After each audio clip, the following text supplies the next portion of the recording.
안녕하세요, 여러분. 성공합시다.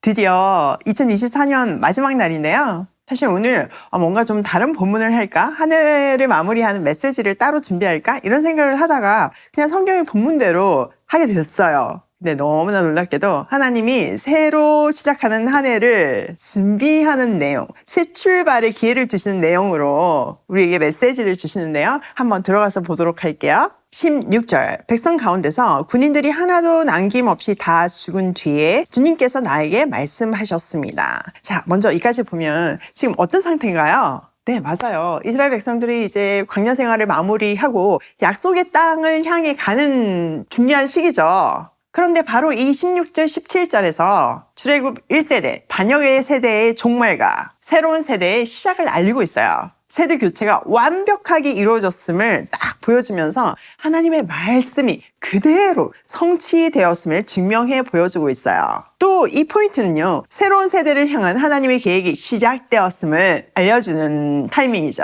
와, 2024년 마지막 날에 뭔가 끼워 맞추려고 해도 이렇게 되게 어려운데 딱 이 메시지를 주셨어요. 뭘 원하시는 걸까요? 네, 맞아요. 우리 삶에 있었던 2024년까지 있었던 불순종과 실패의 과거를 청산하고 하나님의 새로운 인도하심을 따를 준비를 하라는 메시지인 거죠.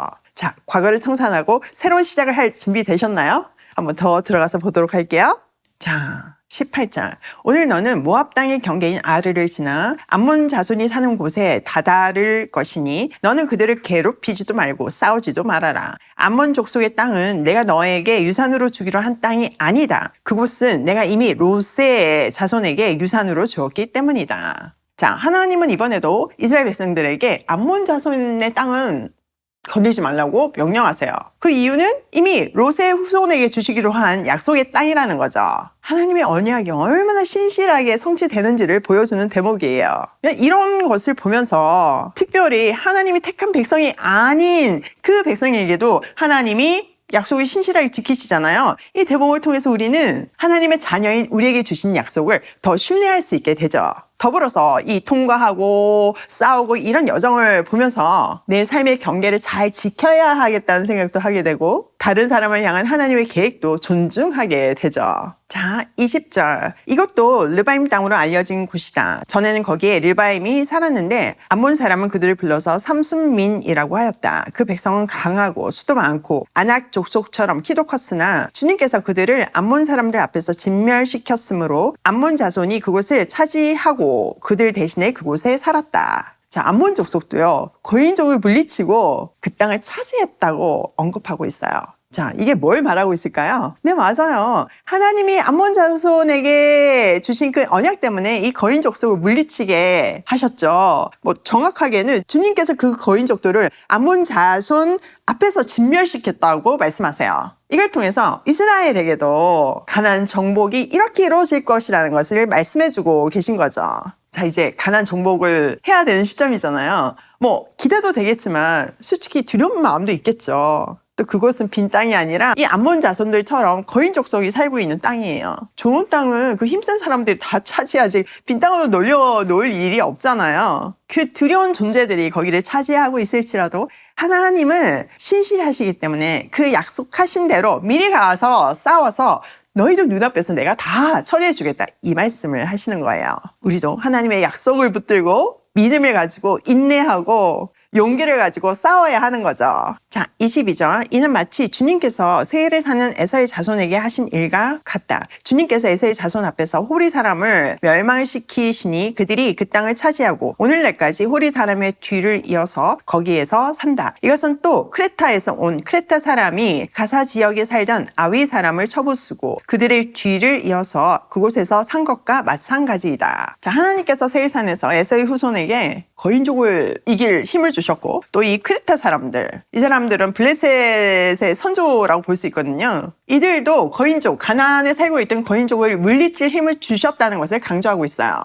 계속해서 하나님이 다른 민족에게 약속하신 그 일들이 성취되는 사례들을 다루면서 이스라엘에게도 동일하게 하나님의 약속이 성취될 것이라는 것을 확인시켜 주고 있는 거예요. 광야 1세대, 그들의 부모 세대가 이거 못하겠다고 두려워서 도망간 거잖아요. 그러니까 이들이 이제 또다시 반복하면 안 되니까 계속 앞에 반복해서 용기를 주고 계신 거죠. 또 이렇게까지 반복하는 이유는 가나안 정복이 만만치 않다는 거죠. 물론 약속해 주신 땅이긴 하지만 치열한 전쟁이 기다리고 있고 그 전쟁을 통해서 그들은 수많은 좌절과 두려움과 의심이 들 때가 있지만 그때마다 일어서야 된다는 거예요. 결론을 알고 있으니까요. 우리 삶에서 동일한 믿음의 패턴이 적용돼야 하는 거죠. 그러니까 이 순간 가나안 정복 직전에 주님의 백성에게 가장 요구되는 것은 어떤 그 싸우는 기술이 아니에요. 내가 얼만큼 가졌고 이런 게 중요한 게 아니에요. 하나님의 능력과 그에게 대한 믿음이 가장 중요하죠. 그 믿음이 승리의 보증 수표였어요. 그들이 믿을 때 하나님이 친히 싸우시기 때문이죠. 자, 24절. 너는 일어나서 떠나거라. 그리고 아르논 개울을 건너라. 보아라. 내가 아모리 사람의 헤스본 왕 시온과 그의 땅을 너희의 손에 넘겼으니 싸워서 차지하여라. 오늘 내가 하늘 아래의 모든 백성이 너희를 무서워하고 두려워하게 할 것이니 너희 소문을 듣는 사람마다 떨며 너희 때문에 근심할 것이다. 와우.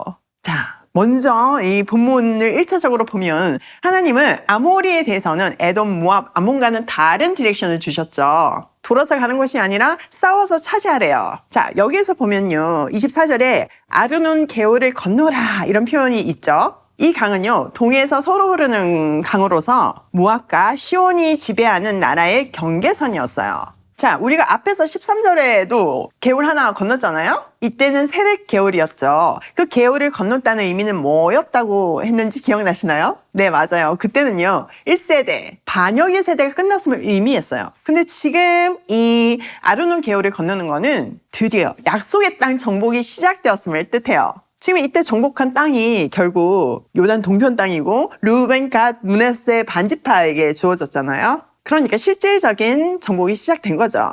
또 이 본문에서 진짜 중요한 포인트는요. 25절이에요. 하나님이 이미 하늘 아래 모든 백성들에게 그 이스라엘 백성에 대한 두려움과 공포심을 심어주었다는 거죠. 그래서 이미 막 떨고 있다는 거예요. 두려워하고 있다는 거예요.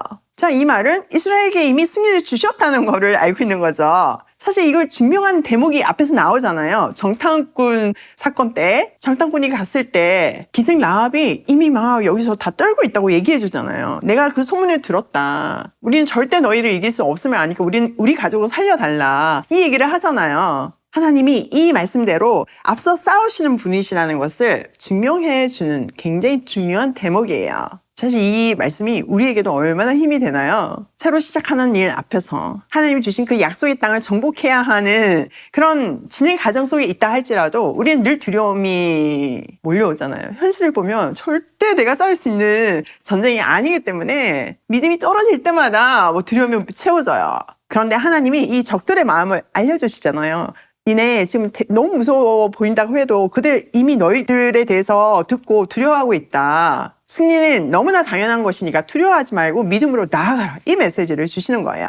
더불어서 우리는 영적 전쟁의 원리도 배울 수 있는데요. 에베소서 6장 12절에 보면 바울은 우리의 싸움이 혈과 육에 가는 것이 아니라고 분명하게 말하잖아요. 근데 이거를 세번역으로 보면 조금 더 쉽게 와닿는데요. 6장 12절 우리의 싸움은 인간을 적대자로 상대하는 것이 아니라 통치자들과 권세자들과 이 어두운 세계의 지배자들과 하늘에 있는 악한 영들을 상대로 하는 것입니다. 그러니까 이 배후 세력이 있다는 거예요. 우리한테 싸움을 거는 이 사람들은 어떻게 보면 도구로 사용되는 사람들이라는 거죠. 이것을 보는 영적인 눈이 열려야 되고 이 원리를 알아야 한다는 거예요. 사탄은요, 하나님의 자녀를 공격하기 위해서 하나님 모르는 사람들을 자극해요. 또는 하나님의 자녀라고 할지라도 각 사람마다 연약한 부분이 있잖아요. 그걸 막 건드려가지고 빌미로 제공하게 만들어요. 나를 공격하는 사람들이 사실은 악의 도구로 사용되고 있다는 사실을 영적인 눈으로, 분별력으로 이렇게 볼 수만 있다면 우리는 쓸데없는 전쟁에 휘말리지 않을 수 있어요. 그러니까 싸움이 막 일어나면 그 안에 있으면 사실 안 보이잖아요. 근데 이게 뒤로 물러나서 영적인 눈으로 하나님의 시각으로 이걸 볼 때 그게 싸움이 안 되는 거죠. 특히 자녀나 가족 문제에 있어서도 우리는 이런 영적인 눈을 활짝 열어야 돼요. 그래서 자녀랑 싸우는 것이 아니라 가족이랑 싸우는 것이 아니라 그 배후 세력과 싸워야 하는 거죠. 직장과 공동체도 마찬가지고요. 근데 여기서 유의할 점이 한 가지가 있어요. 뭐는 나를 공격하는 거는 다 그들의 탓으로 아니면 이 사탄의 전략 이렇게 생각하면 안 돼요. 나의 연약함으로 인한 이 공격은 아닌지 문제는 아닌지 잘 살펴보고 나를 점검하는 것도 굉장히 중요해요. 비록 우리의 연약함 때문에 이 전쟁이 났다고 해도요. 때로는 사탄의 전략으로 전쟁 속에 있다고 해도요. 이 모든 것을 주관하시는 분은 하나님이세요. 결론적으로는 하나님은 그것을 통해서 나의 연약함을 고치시고 성장을 시키시는 거예요. 나를 돌아보면서 업그레이드 시키는 거예요. 그러니까 좀 괴롭지만 우리가 이 놀라운 찬스를 놓치면 안 돼요. 저도요. 비즈니스를 하고 있고 인플루언스 역할을 하고 있으니까 누군가 막 집요하게 괴롭히는 사람이 있었어요. 또 우리의 잘못이 아닌데도 회사에 어려운 일이 생기기도 했어요. 그런데 지나고 보니까요. 그 사람이 그 일이 저를 또 회사를 성장시켰더라고요. 로마서 8장 28절 하나님을 사랑하는 사람들 곧 하나님의 뜻대로 부르심을 받은 사람들에게는 모든 일이 서로 협력해서 선을 이룬다는 사실을 우리는 알아요. 여기서 선은 우리의 부족함에도 불구하고 그리스도의 장성한 분량까지 성장할 때까지 아들의 형상이 이루어질 때까지 구원이 이루어질 때까지예요. 하나님은 절대 포기하지 않으세요. 아시잖아요. 하나님은 우리를 반드시 하나님의 자녀로서 장성한 분량까지 성장시킨다는 사실을 기억하고 빨리 포기하시고 성장하세요. 진짜 이렇게 묵상하고 나니까 한 해를 마무리하기에는 너무나 기가 막힌 말씀을 주셨네요. 역시. 자, 오늘 내용을 우리 삶에 한번 적용을 해보면요. 첫 번째, 하나님의 계획을 신뢰하며 새로운 시작을 하자. 여러분, 오늘이 2024년 마지막 날이에요. 과거의 실패, 불순종 다 내려놓고 새 출발할 수 있는 기가 막힌 날이에요. 하나님이 그거 하라고 이 말씀 주셨으니까 주신 말씀 붙들고 새로운 시작 해보기로 해요. 두 번째, 하나님이 주신 경계와 방법을 볼 수 있는 분별력을 키우자. 하나님은 때로는 돌아가게 하시고 때로는 정면 승부를 하게 하시잖아요. 우리가 늘 말씀으로 하나님하고 이렇게 소통하고 있어야 하지만 하나님 말씀하실 때 우리가 알아들을 수 있어요. 내년 한 해는 더 세밀한 하나님의 음성을 들을 수 있는 우리가 되기로 해요. 세 번째, 모든 것이 협력하여 선을 이룬다. 여러분, 힘든 일이 있어도요. 그 끝은 하나님이 기가 막힌 선을 이루신다는 거예요. 그를 통해 우리를 성장시킨다는 거예요. 우리가 지금 전쟁 중에 있다고 해도 그 배후 세력을 깨뜨려 보는 또 나의 잘못을 확실히 아는 그 영적 전쟁의 원리를 잘 파악해서 그것을 통해서 나를 성장시키고 하나님의 능력을 신뢰하면서 약속의 땅을 취하는 우리가 되기로 해요. 여러분, 올 한 해 동안 함께 해주셔서 너무나 감사합니다. 제가 이렇게 매일 아침 말씀을 준비하면서 하나님과 더 가까워질 수 있었고 또 하루를 시작하는 힘을 얻을 수 있었어요. 저의 하루의 어떤 계획을 결제받으면서 매일매일 하나님의 꿈을 이루어드리자라는 그 목표를 잘 이룬 한 해였던 것 같아요. 그리고 말씀을 전달하는 게 보통 부담감이 아니잖아요. 그래도 기쁨으로 준비할 수 있었고 또 그걸 여러분들이 봐주시고 여러분의 가슴에 떨어진 말씀이 역사하셔서 우리가 합쳐서 선을 이루었잖아요. 그래서 제게 이 유튜브 수익금이요. 그냥 돈이 아니었어요. 저를 위해서 그냥 쓸 수가 없더라고요. 그래서 도움이 필요한 아이들, 우리 보육원에 있는 조카들의 꿈을 응원하는데 전액 사용되었어요. 제가 2개 채널 있는 거 아시죠? 지남쌤 성경 공부, 또 지남쌤 스타일인데요. 이 2개 채널에서 생긴 지금까지의 수익금을 합쳤더니요. 1억이 넘더라고요. 그 돈을 우리 조카들의 꿈을 응원했어요. 너무 감사하지 않나요? 내년에도 하나님의 꿈을 이루어드리는 오이 패밀리가 되면 좋겠어요. 감사합니다. 사랑합니다.